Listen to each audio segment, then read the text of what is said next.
আজকে বানাবো mutton stew. কুকারে সামান্য সর্ষের তেল দিয়ে তাতে গোটা গরম মশলা ও পেঁয়াজ কুচি দিয়ে একটু নাড়াচাড়া করে নেব। এরপর রসুন ও কাঁচা লঙ্কা দিয়ে আর একটু নাড়াচাড়া করে মাটন দিয়ে দেব।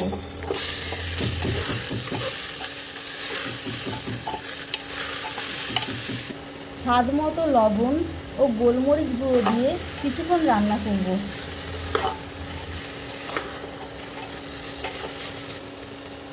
এরপর কেটে রাখা সবজিগুলো দিয়ে আদা গ্রেট করে দেব।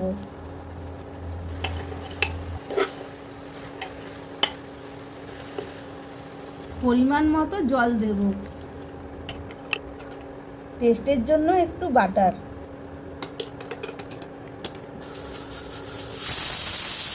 এরপর 5টা সিটি দিয়ে গরম গরম পরিবেশন।